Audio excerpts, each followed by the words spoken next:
Hey, I have kwento. Panganay niya, her first son, became a murderer.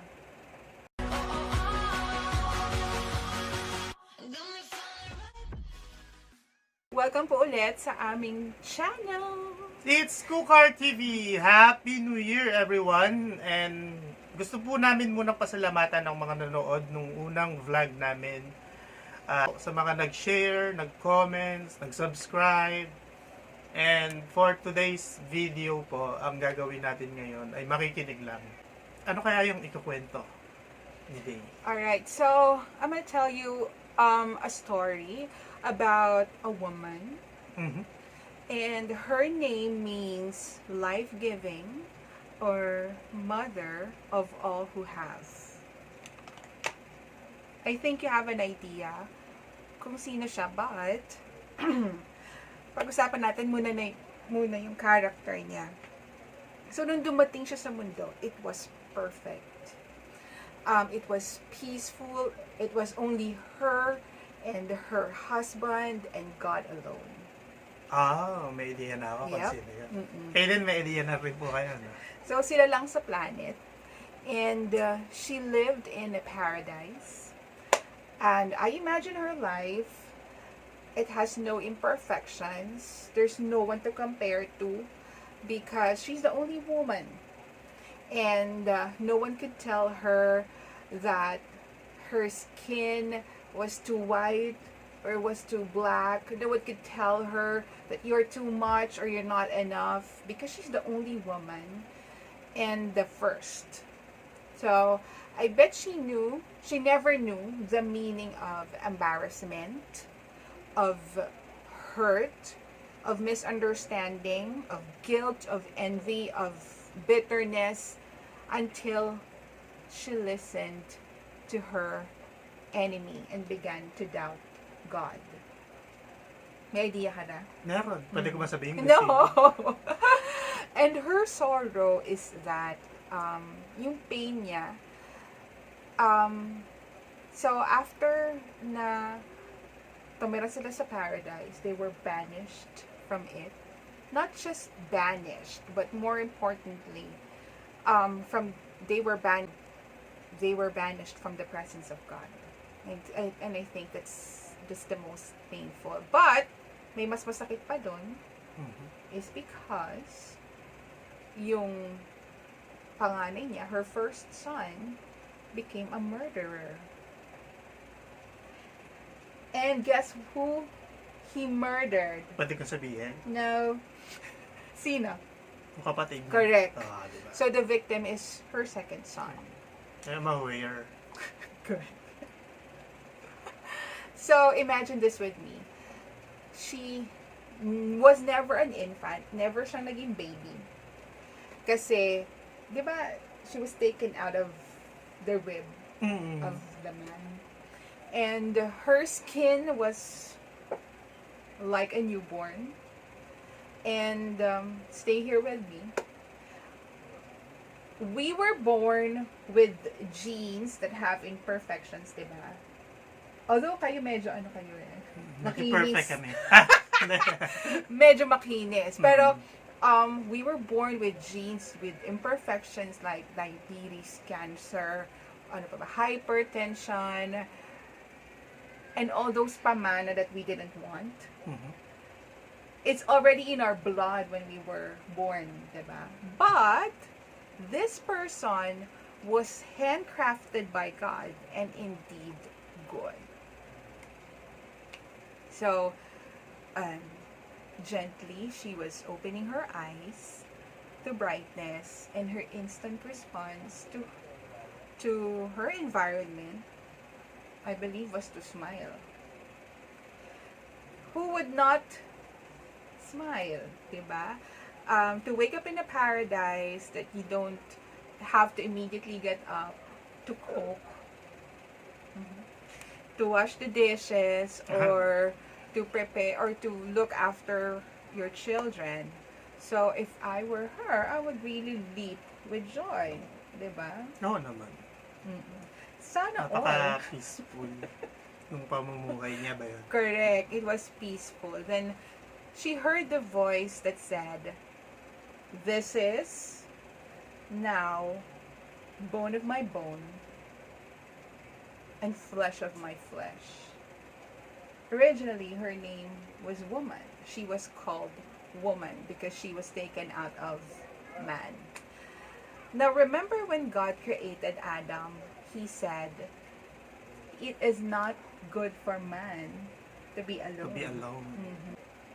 This woman, I believe, was created because Adam can't do the dishes. Buti na lang, hindi ako si Adam. Yeah. Alright, so she was created because it was not good for man to be alone. And woman was brought to man that she might be his helpmeet in the struggles of life. So we were created to help you. Oo naman. Nag-agree naman ako sa part na yan na kailangan talaga ng babae, ng bawat lalaki. Sige, tuloy natin yung kwento. So, they got married. Mhm. It was the first wedding. That marriage was full of laughter, and though they were naked, they were unashamed. They have no fear. No cheating, right? All beautiful. So, until the serpent spoke to that woman, saying, "Totoo gang sinabi ng Diyos na wag mong kakainin yung kahit anong prutas din sa mga puno sa hardin, batanggen niyo yung ahas." Ano naman sagot ng woman? Sabi ng babae, pwede naman daw. Wala, pwede naman. Pwede naman daw, wag laang yung prutas na nasa puno sa bandang gitna ng hardin. At kapag yun daw ay kinain, ay kami mamamatay. Sabi ng ahas, ala, ikaw na may maniwala. Ikaw na may hindi mamamatay. Sinabi laang iyon, gawa ng pagkakinain mo yung prutas na iyan, mabubuksan ng iyong mga mata. At malalaman mo ang mabuti sa hindi. At ikay pagiging parang Diyos. Yun ang sabi ng ahas kayo. Bali, Sa babae. ikinempt yung Oo. babae Mm-mm. na kapag kumain siya ng prutas ay magiging ka-level niya yung God. Correct. Eh di si Eva ay akit-akit sa prutas, pero wala namang nasusulat na yun ay apple. Prutas lang ang sinabi. Prutas lang. Wala naman nakalagay sa Bible. Ay, hindi napigilan ni Eva. Pumitas ng isa. Pinatikim pa kay Adan. Ano sabi ni Adam? Wala! Noong panahong iyon, ay wala pa naman uso ang ML. Aba, hindi man lang sumaway sa asawa. Sunod din naman Ano nasunod sa asawang babae? Napapahamak. Tama. Hamak tuloy si Adan. Ayun, bagay ka naman hindi man laang sinaway ang kanyang asawa. Kawasa ay iiwan siya siguro. Akala ay iiwan. Hindi naman siguro ipagpapalit ni Eva yun sa tigre. Wala namang ibang lalaki niyan Dalawa lang sila. Dadalwa lang, ay di kain ng mag-asawa. Doon nila nalaman na sila pala'y hubad. Pagkagat ng prutas. Hubad. Hindi sila yung nagsitahi ng mga dahon at pinangtakip sa katawan. Tapos ay narinig nila ang Panginoon na naglalakad sa hardin. At di ang dalawa'y tago. Dahil ng wari ko'y guilty, dalawa. Di hinanap ng Diyos ang dalawa. At tinanong si Adan, nasaan ka? Sabi ni Adan, narinig ko po kayo sa hardin. Ay ako'y natakot, gawa ng ako'y hubad. Ay di, sino ba namang haharap ng ikay hubad? Ay di, ako'y nagtago. Now we have to remember that God is holy. So, what He did was banish them from the Garden of Eden, pronouncing judgment first to the serpent, then to Eve, then to her husband. Sabi ni God, I will put enmity between you and the woman, sabi sa serpent, between your offspring and her offspring. He will bruise your head, and you shall bruise his heel. To the woman he said, I will surely multiply your pain in childbearing. In pain you shall bring forth children. So there's pain, but there's a promise of bringing forth children. Your desire shall be contrary to your husband, but he shall rule over you. So, doon nag-umpisa yun. So, nung pinalayas sila sa hardin, doon pa lang pinangalanan ni Adan ang babae ng Eva. Oh. Siguro ang tawag ng unay mahal. Baka woman. Woman. Kasi diba sabi nga ng mga pastor, nung hinugot si Eva sa tagyang, nagulat si Adan. At doon niya pinangalanan, woman! Diba? Nakikinig sa sermo mo. Baka kahit pa paano naman. At panganay ni Eva na si Cain, naging murderer. Gaya na sinabi ko kanina. At ang kanilang pangalawang anak, I see. Abel, Abel. na yun ang kanyang biktima. So, what we can take away from this story is that even though we are cursed because of our original parents' sin, Adam and Eve, there's still immeasurable grace of God. You see, we're still alive today. Hindi namang matigil na lang yung humanity eh. Kasi sinful na tayo eh. He promised that she will give birth to children and that her offspring will crush her enemy. Yun ang tatalo sa enemy niya, which is the serpent, which is the devil. Ikaw, anong takeaway mo sa kwento? Well, ang takeaway ko sa kwento, si Eva talaga ang nag-alok ng prutas kay Adan.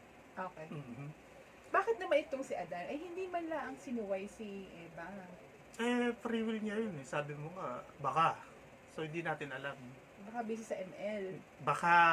Baka takot si Adan na mapag-isa na naman. Kaya, sinunod niya si Eva. So, ang takeaways uli ay kung kapahama ka naman ng maidudulot sa'yo ng babae, pwede mo namang wag sundin. Try mong mag-desisyon. I mean, mag-decide ka para sa inyo. Be a man. Be a man.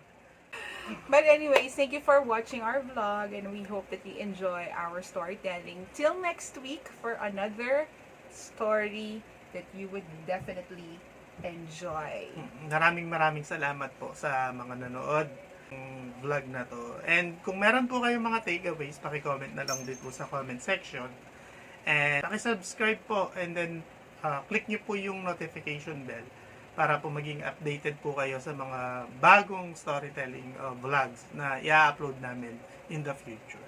Bye! Thank you so much! Maraming salamat po ulit. And once again, this is Jcar and Day na nagsasabing, be kind at all times. Bye! Bye!